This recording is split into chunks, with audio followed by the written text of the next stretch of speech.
یہ جی پرچی لکھی ہے کسی نے۔ محترم امام صاحب السلام علیکم۔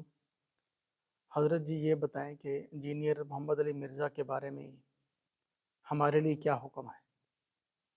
یہ شخص قرآن پاک کے معنی میں تحریفات کرتا ہے، اللہ رسول صحابہ اہل بیت کی شان میں گستاخی کرتا ہے، ڈٹائی سے جھوٹ بولتا ہے، جبکہ اس کے ماننے والے فالورز کی تعداد بھی بہت زیادہ ہے۔ ہمارے لیے ارشاد فرمائیں کیا حکم ہے، اس کو سننا کیسا ہے، اس کے فالور سے بحث کرنا بات کرنا کیسا ہے؟ محمد عثمان۔ دیکھیں جی عثمان بھائی، آپ نے جو سوال کیا ہے نا، اپنے سوال کا جواب تو آپ نے خود ہی دے دیا ہے۔ اس معاملے میں اصل میں جو صحیح بات ہے وہ یہ ہے کہ میں آپ سب کو معلوم ہے کہ کوئی اختلافی بات نہ کیا کرتا ہوں، نہ اختلافی سوالات کا جواب دیا کرتا ہوں، لیکن جو کہ اب سوال میں نے سب کے سامنے پڑھ دیا ہے، ٹائم بھی ہمارے پاس کم ہے، کافی ٹائم گزر گیا ہے، تو اس لیے مختصراً میں اس کا جواب اس انداز سے دوں گا کہ دعوت والے انداز سے۔ ہر بندے نے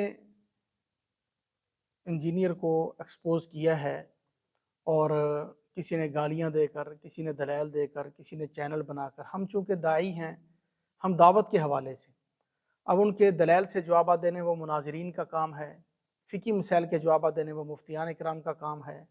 دعوت کے حوالے سے ہم جو بات کر سکتے ہیں نا، ان کے شاگردوں کی اور اپنی ہماری آڈیننس جو ہے ان کی اصلاح کے لیے جو ہم بات کر سکتے ہیں، اصلاحی پہلو سے بات کریں گے، اور اس میں خالصتاً ہماری نیت یہ ہے کہ اللہ پاک ہم سب کو ہدایت نصیب فرمائے۔ جو ان کے شاگرد ہیں مرزا صاحب کے، اور جو ہمارے سننے والے ہیں، سب کو اللہ پاک صراط مستقیم عطا فرمائے۔ اب یہ بات ذہن میں رکھ لیں کہ انجینئر محمد علی مرزا نہیں، بلکہ جو بھی ان کاموں میں سے کوئی کام کرے گا، قرآن پاک کی لفظی یا معنوی تحریف کرے گا، وہ دائرہ اسلام سے خارج ہے۔ میں نہیں کہتا، مفتیان اکرام کہتے ہیں، اور ظاہری بات ہے مجھے بھی معلوم ہے کہ مرزا صاحب، یہ صاحب کا لفظ بھی بولتے ہوئے جو ہے نا، مجھے وہ ڈر لگ رہا ہے ہمارے بہت سے ساتھی کہیں گے کہ اس کو صاحب کیوں کہا، کیونکہ ہم داعی ہیں۔ ہماری تربیت ہمیں یہ سکھاتی ہے کہ مخالفت بھی اچھے انداز سے کرو۔ قرآن پاک کی آیت، یہ میرے سامنے قرآن کھلا ہوا ہے، آج ہی ہم نے آیت پڑھی ہے، سورۃ النحل ہے، 14واں سپارہ ہے، آیت نمبر 125 ہے۔ اللہ پاک جل شانہ فرما رہے ادعو الی سبیل ربک بالحکمت والموعظۃ الحسنہ، اپنے رب کے راستے کی طرف بلائیے حکمت اور اچھی نصیحت کے ساتھ۔ یعنی کسی کو دعوت دینی ہے نا رب کی طرف، اس کی توحید کی طرف، تو اچھے الفاظ استعمال کرنے ضروری ہیں۔ اور فرمایا کہ وجادلہم باللتی ہی احسن، وجادلہم باللتی ہی احسن، یہ الفاظ مرزا صاحب کے جو ہے نا وہ اسٹوڈنٹس، خود مرزا صاحب بھی ان الفاظ پر غور کریں۔ اللہ پاک جل شانہ فرما رہے ہیں کہ اگر بحث مباحثے کی نوبت آ جائے تو احسن طریقے سے بات کریں، تمیز سے بات کریں، بد زبانی نہ کریں۔ میں نے خود جو سنا ہے، چند الفاظ کے معنی جو ہے نا، مرزا صاحب وہ کرتے ہیں کہ جو امت میں آج تک کسی نے نہیں کیے، اور بڑی ڈٹائی سے اپنے آپ کو گرامر اور عربی دان اور ہر لحاظ سے امام کعبہ سے بھی اوپر بتاتے ہیں، تو یہ انتہائی نامناسب بات ہے، یہ قرآن کے سراسر خلاف ہے۔ یہ مرزا صاحب نے کوئی بھی کرے، سنی، وہابی، دیوبندی، بریلوی، کوئی بھی بندہ یہ تحریف کرے گا تو اس کا اسلام سے بھائی کوئی تعلق نہیں ہے۔ ایک بات تو یہ ذہن میں رکھ لیں، یہ اگر مرزا صاحب نے ایسا کیا ہے تو وہ غلط کیا ہے۔ اللہ رسول صحابہ اہل بیت کی شان میں گستاخی کرنا، ایسا بھی ہوا ہے، اور یہ نبی پاک صلی اللہ علیہ وسلم کی گستاخی کے کیس میں تو ابھی گرفتار بھی ہیں۔ تو میں تو یہی کہوں گا کہ بھائی یہ سب کام انسان سے اسی وقت سرزد ہوتے ہیں جب اللہ کا خوف نہیں ہوتا۔ دیکھیں، گالیاں دینا، بازاری زبان استعمال کرنا، بد زبانی کرنا، یہ ہم سب کو آتا ہے، سب کوئی کہہ سکتا ہے۔ ایک بندہ یہ بیٹھ کر کہے کہ ممبروں پر جتنے مولوی بیٹھتے ہیں وہ سارے فرعون ہیں، سارے دجال ہیں، وہ فرعون نہیں تھا، یہ ایسی غلط زبان استعمال کرنا، یہ کہاں لکھا ہوا ہے؟ اس سے یہ معلوم ہوتا ہے کہ جو دین کی دعوت نہیں ہے، توحید کا پھر بھائی بابوں سے کچھ نہیں ہوتا، کون مانتا ہے؟ ہم بھی کہتے ہیں نہیں ہوتا، میں خود اہل سنت ہوں، ہم بھی مانتے ہیں نہیں ہوتا ہے، وہ کچھ بھی نہیں کر سکتے، وہ خود اللہ کے محتاج ہیں۔ لیکن یہ بتائیں کہ قرآن میں اللہ پاک نے فرمایا الا ان اولیاء اللہ لا خوف علیہم ولا هم یحزنون انما یخشى اللہ من عباد العلماء، اولیاء علماء کا ذکر تو اللہ نے قرآن میں کیا ہے، اور سورہ فاتحہ جو ہم روزانہ پڑھتے ہیں، ہر نماز میں پڑھتے ہیں، ہر رکعت میں پڑھتے ہیں، اس میں کیا صراط الذین انعمت علیہم، اے اللہ ہم کو سیدھے راستے پر چلا، اہدنا الصراط المستقیم کا ترجمہ کیا ہے؟ اے اللہ ہم کو سیدھے راستے پر چلا۔ اور آگے پھر فرمایا کہ صراط الذین انعمت علیہم، سیدھے راستے کی تفسیر اللہ پاک نے خود فرمائی، جو انعام والے لوگ ہیں، جو نیکوکار لوگ ہیں، جن پر اللہ نے خصوصی انعام کیا، ان کے راستے پر چلا۔ اللہ نے یہ نہیں فرمایا صراط القرآن، صراط السنہ، صراط الحدیث، یا اللہ ہم کو سیدھے راستے پر چلا، جو کہ حدیث کا راستہ ہے، قرآن کا راستہ ہے۔ اللہ نے بندوں کے ساتھ جوڑا ہے۔ تو اب قرآن اور حدیث استاد کے بغیر، نبی کے بغیر سمجھ میں نہیں آئے گی۔ اگر مرزا صاحب یہ کہتے ہیں کہ میں ڈائریکٹ میرے اوپر وہی نازل ہوتی ہے، میں خود اپنی مرضی کا ترجمہ کروں گا، اب دیکھیں ایک قرآن پاک کی آیت کا ترجمہ انہوں نے کیا ہے وما ہوا بالہزل، سورۃ الطارق کے اندر ہے کہ یہ قرآن بکواس نہیں ہے، نعوذ باللہ۔ بالہزل کا ترجمہ 1400 سال گزر گئے، 1450 سال، آج تک کسی مفسر، کسی محدث، کسی عربی زبان، کسی صحابی، کسی اہل بیت کے فرد، کسی نے بھی نہیں کیا۔ تو یہ ایسی غلط باتیں وہی شخص کرتا ہے جس کو اللہ کا خوف نہیں ہوتا۔ یہ جو ممبروں پر بیٹھتے ہیں، جو آپ کو جواب دے سکتے ہیں، وہ اس سے آپ سے زیادہ بدزبانی کر سکتے ہیں، لیکن صرف اور صرف ان کو اللہ کا خوف مانے ہیں۔ اس لیے میرا مشورہ یہ ہے کہ یہ آیت نمبر 125 ہے نا سورہ نحل کی، اس کو پڑھیں اور اس کے مطابق جو ہے نا بات کریں۔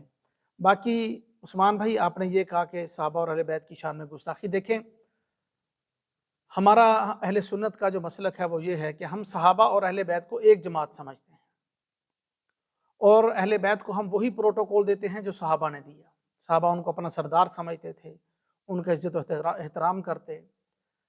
ابوبکر صدیق رضی اللہ تعالیٰ عنہ کی زوجہ محترمہ 6 مہینے نبی پاک صلی اللہ علیہ وسلم کی وفات کے بعد حضرت فاطمہ رضی اللہ تعالیٰ عنہ کے گھر میں کام کرتی رہی، ان کا خیال رکھتی رہی، ان کے سر میں درد تھا، بیمار رہتی، اور ساری رپورٹ ان کو پہنچتی 6 مہینے تک۔ یہ سلسلہ رہا، پھر ان کی وفات ہوگی فاطمہ رضی اللہ تعالیٰ عنہ کی۔ بالکل ایسے ہی امام حسن اور امام حسین حضرت ابوبکر صدیق کے گھر سے ملتے، جب ڈھونڈتے کہیں سے نہ ملتے، کھیلنے نکل جاتے تو پتہ چلتا کہ خلیفۃ الرسول حضرت ابوبکر صدیق رضی اللہ تعالیٰ عنہ کے گھر میں موجود ہیں، وہاں سے ملتے ہیں۔ بالکل صحیح روایات کے اندر واضح طور پر موجود ہے۔ ان حضرات میں کوئی فرق نہیں تھا، نہ قرآن میں کہیں ثابت ہے، نہ حدیث میں کہیں ثابت ہے۔ من گھڑت روایات کو ایسے خام خواہ منسوب کیا گیا، کہیں سے اشارے نکالے گئے ہیں۔ زیادہ تر روایات تاریخی ہیں، اور اگر کہیں کسی حدیث کی کتاب میں کوئی ایسی روایت میں اشارہ ملتا ہے تو وہ متعصب اس شخص نے بیان کی ہے وہ روایت جو صحابہ سے بغض رکھتا ہے، اس شخص نے وہ روایت بیان کی ہے، ورنہ قرآن کے واضح الفاظ رحماء بینہم، وہ آپس میں رحم دل تھے۔ اب ہم قرآن کو مانیں یا تاریخ کو مانیں؟ اور رات ہی میں نے ریسنٹلی ایک دوست نے جو ہے ویڈیو مجھے دکھائی کہ مرزا صاحب اس کے اندر یہ کہہ رہے ہیں کہ اہل تشیع جو ہے نا کئی سو سال سے جو ہے حضرت امیر معاویہ رضی اللہ تعالیٰ عنہ ان حضرات کو گالیاں دے دے کر بھی جو ہے اس کو ایکسپوز نہیں کر سکے، میں نے 10 سالوں کے اندر رضی اللہ عنہ کہہ کے ان کو ایکسپوز کر دیا۔ کتنی گھٹیا سوچ ہے، دھوکہ کیوں دے رہے ہیں، اتنے ڈرتے کیوں ہیں، رضی اللہ عنہ کیوں کہہ رہے ہیں؟ سیدھا بغض نکالے نا، آپ کس کے ایجنٹ ہیں، کس کے کہنے پہ یہ باتیں کر رہے ہیں؟ تو بھائی میں یہ عرض کروں گا کہ یہ انتہائی نامناسب بات ہے اور بڑی خطرناک معاملے والی بات ہے۔ ایمان کے اوپر موت نہیں آتی، انسان کو ایمان سے ہاتھ دھو بیٹھتا ہے جب مقدس شخصیات کے گستاخی کرتا ہے۔ مرزا صاحب کو معلوم نہیں ہے، یہ تو اللہ کو ہی پتہ ہے، پیچھے چلے جائیں تو ہو سکتا ہے ان کے دادا پردادا کے ایمان لانے کی وجہ اولیاء کرام بنے ہوں۔ ہمارے بر صغیر میں دین پھیلا ہی اولیاء کی وجہ سے۔ تو اب مسلمانوں کی مخالفت، پردے کی مخالفت، قرآن کی مخالفت، صحابہ کی مخالفت، امیر معاویہ رضی اللہ تعالیٰ عنہ کی توہین، یہ ساری کی ساری باتیں انتہائی نامناسب ہیں۔ ہم تو داعی لوگ ہیں، اس لیے ہم زیادہ سخت الفاظ استعمال نہیں کرتے۔ تو یہ جھوٹ بولنا، ڈٹائی سے جھوٹ بولنا، یہ ٹھیک نہیں ہے۔ اللہ پاک میں تو یہی کہوں گا ہم سب کو بھی ہدایت عطا فرمائے، اور جتنے مرزا صاحب کے اسٹوڈنٹس ہیں ان کو بھی ہدایت دے، مرزا صاحب کو بھی اللہ ہدایت دے۔ ہم یہودیوں عیسائیوں کے لیے ہدایت کی دعا مانگتے ہیں، مرزا صاحب بھی انسان ہیں، نبی پاک صلی اللہ علیہ وسلم کے امتی ہیں، تو اللہ پاک ان کو بھی ہدایت دے۔ ہم تو یہی کہیں گے کیونکہ ہم دائی ہیں، ہم اپنے لیول کے لحاظ سے بات کریں گے۔ اور اس کے ساتھ ساتھ یہ عثمان صاحب آپ نے یہ بات لکھی ہے کہ مرزا صاحب کے ماننے والوں کی تعداد بہت زیادہ ہے۔ بھائی ماننے والوں کی تعداد سے کوئی فرق نہیں پڑتا۔ دیکھیں 7 ارب انسان یا آبادی جو ہے اس سے زیادہ ہے، کم و بیش جو بھی ہے دنیا کی آبادی، اس میں سے صرف 1.5 ارب مسلمان ہیں۔ ہمیشہ، اب کی بات نہیں، ہمیشہ آدم علیہ السلام سے لے کر آج تک نہ ماننے والوں کی تعداد زیادہ رہی ہے، شیطان کے نفس کے پیروکار زیادہ ہیں۔ یہ کثرت جو ہے نا، یہ کسی کے حق ہونے کی دلیل نہیں ہے۔ اور مرزا صاحب یہ جو زبان استعمال کرتے ہیں وہ بھی فالورز، ویورز لینے کے لیے، ویوز لینے کے لیے، سبسکرائبر لینے کے لیے، یہ ساری کی ساری باتیں وہ اسی وجہ سے یہ زبان استعمال کرتے ہیں۔ تو جب اللہ کی رضا مقصود ہوتی ہے، انسان ایسی زبان استعمال نہیں کرتا، پھر انسان کے دل میں درد ہوتا ہے۔ اب دیکھیے قرآن کہہ رہا ہے وَجَادِلْهُمْ بِالَّتِي هِيَ أَحْسَنُ، ان سے ایسے طریقے سے بات کرو کہ جو احسن ہو، اچھے طریقے سے بات کرو، بد زبانی نہ کرو، کسی کی بے اکرامی نہ کرو، اس کی توہین نہ کرو،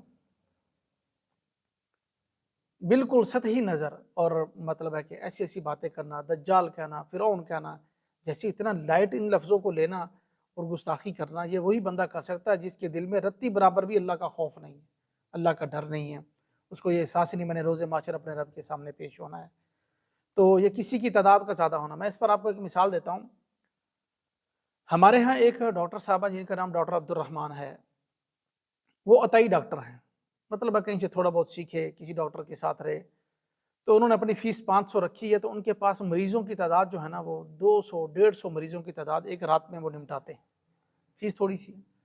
دوسری طرف ایک مستند ڈاکٹر ہیں، اسپیشلسٹ ہیں، اور جو ہے ان کی فیس ہے 5000 روپیہ۔ وہ ایک رات میں ان کے پاس 10 مریض آتے ہیں، 15 مریض آتے ہیں، ایک طرف 100 مریض ہیں، ایک طرف 10-15 مریض ہیں، تو اس کا کیا مطلب ہے کہ ڈاکٹر عبد الرحمن صاحب صحیح ڈاکٹر ہیں، عطائی ہے نا۔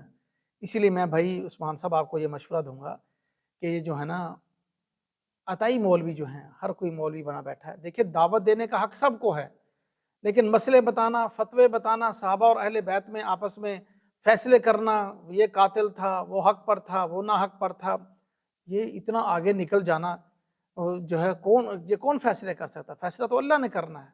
قرآن میں تلک امۃ قد خلت لہا ما کسبت ولکم ما کسبتم، وہ تو ایک جماعت تھی جو گزر گئی، تم اپنے اعمال کی فکر کرو، ان کو ان کا بدلہ ملے گا، تمہیں تمہارا بدلہ ملے گا۔ زبان اپنی خراب کر کے 1450 سال بعد ان کی قربانیوں پہ پانی پھیرنا انتہائی نامناسب بات ہے۔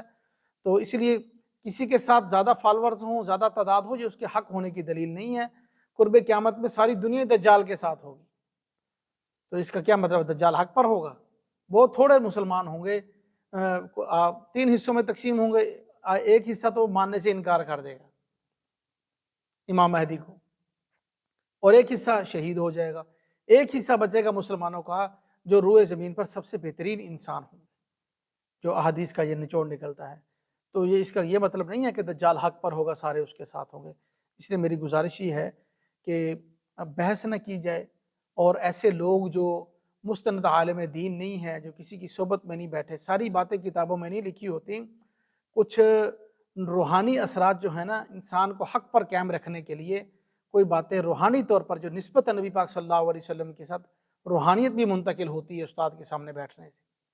تو اس لیے اگر مستند عالم نہیں ہے، آپ اس سے بالکل، جیسے مستند ڈاکٹر سے دوائی نہیں لیتے، ہم موت کا ڈر ہوتا ہے، بالکل مستند عالم جو نہ ہو اس سے بالکل ہم جو ہے اس کو نہ سنیں۔ ہاں اگر کوئی داعی ہے دعوت دے سکتا ہے، ہر کوئی اللہ کی بڑائی کو بولے، نبی پاک صلی اللہ علیہ وسلم کی شان کو بولے، صحابہ اور اہل بیت کی تقدیس اور ان کے ناموس اور ان کی پاکی کو بیان کرے، اس میں کوئی حرج نہیں ہے۔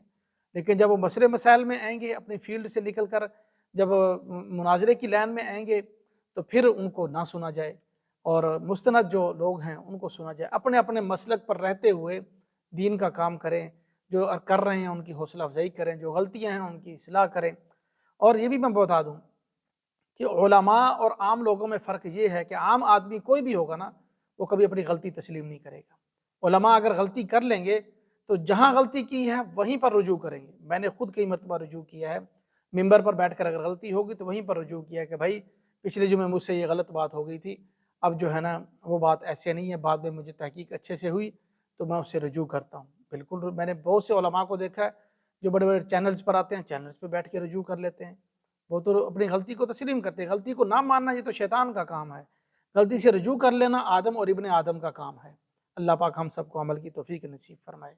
جزاک اللہ۔